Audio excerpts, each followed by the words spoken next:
Hi అండి అందరికీ. ఈవేళ సొరకాయ పెసలతో ఒక టేస్టీ అండ్ హెల్దీ రెసిపీ తయారు చేసుకుందాము.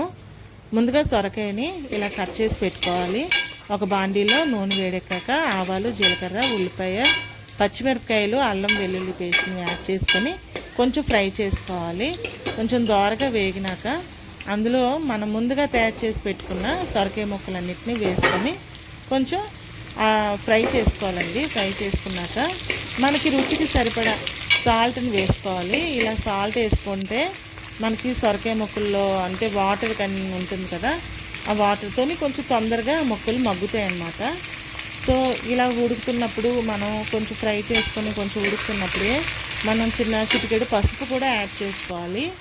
సో ఈ పసుపు యాడ్ చేసుకొని కొంచెం అటు ఇటు కలిపినాక పెసలు మనం ముందు రోజు రాత్రి నానబెట్టుకొని ఈ విధంగా మొలకలు వచ్చేలాగా తయారు చేసుకోవాలండి. సో తడిగుడ్డుతోనే ఇలాగ కట్టేసి ఉంచితే వాటిని ఇలాగ మొలకలు వస్తాయి. సో ఇవి కూడా నేను ఒక 2 గుప్పెళ్ళు ఈ సొరకాయ ముక్కల్లోనే వేసేస్తున్నాను. సో ఇది తర్వాత మనం ఒక 2-3 విజిల్స్ వచ్చే వరకు పాన్లో పెట్టేస్తాము. జస్ట్ వాటర్ మాత్రం ఎక్కువ యాడ్ చేయకండి, జస్ట్ కొంచెం ఉడికినంత వరకు. ఎందుకంటే సొరకాయలో చాలా వాటర్ ఉంటుంది.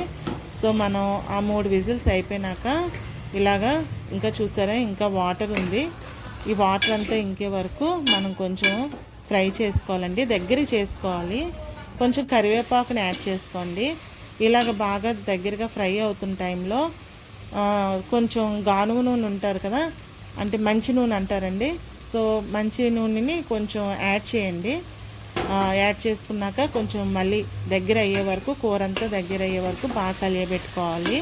కలియబెట్టుకున్నాక ఇంకా రెసిపీ అయితే రెడీ అయిపోయినట్టేనండి. సో మనం డిష్లోకి తీసుకొని వేడివేడిగా రోటీతో కానీ రైస్తో కానీ సర్వ్ చేసుకోండి. Healthy and tasty recipe ready అయ్యింది. Thank you for watching my video. Please subscribe my channel.